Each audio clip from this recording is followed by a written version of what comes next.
साहित्य सिर्जना र ब्लग अमूर्त चिन्तन 15 युट्युब च्यानल।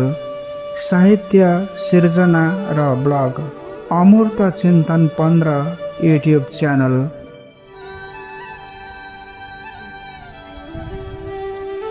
सम्पूर्ण साहित्यिक मनहरूमा यो अमूर्त चिन्तन 15 युट्युब च्यानलको तर्फबाट साहित्यिक अभिवादन छ।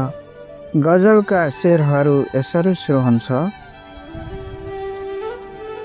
हेक्का राखिनौ तिमी हाँस्दाको हाँसो भन्ने मन थियो।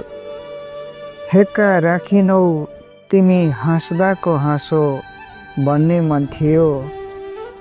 तिम्रो आँखाबाट बग्ने त्यो आँसु बनेर बग्ने मन थियो।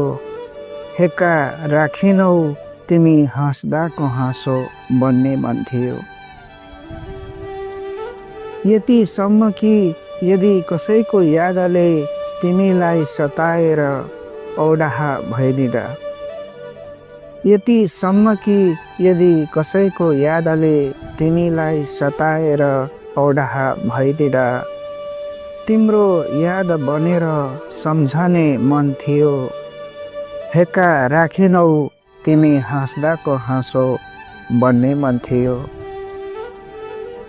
नयाँ युगको नयाँ रहन सहन भए पनि, नयाँ युगको नयाँ रहन सहन भए पनि, तिम्रा असीमित इच्छालाई मनाई तिम्रो बहकिने मन थाम्ने मन थियो। हेक्का राखिनौ तिमी हाँस्दाको हाँसो बन्ने मन थियो।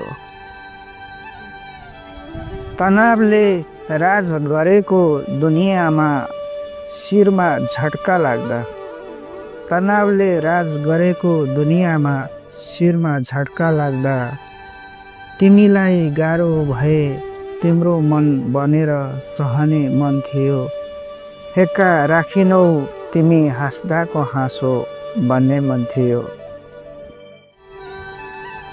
मोही माग्नु छ ढुङ्ग्रो लुकाएर के गर्नु, मोही माग्नु छ ढुङ्ग्रो लुकाएर के गर्नु। कुरा यति हो म प्रति तिम्रो माया थियो कि थिएन जान्ने मन थियो। हेक्का राखिनौ तिमी हाँस्दाको हाँसो बन्ने मन थियो। हेक्का राखिनौ तिमी हाँस्दाको हाँसो बन्ने मन थियो। तिमी हाँस्दाको हाँसो बन्ने मन थियो। यो मेरो गजल लेखन यहाँलाई कस्तो लाग्यो र गजलको कुन पक्ष सबल अथवा दुर्बल छ, यहाँहरूले अवश्य कमेन्टमा लेख्नुहुनेछ भन्ने आशा लिएको छु। हवस् त, नमस्कार, धन्यवाद छ।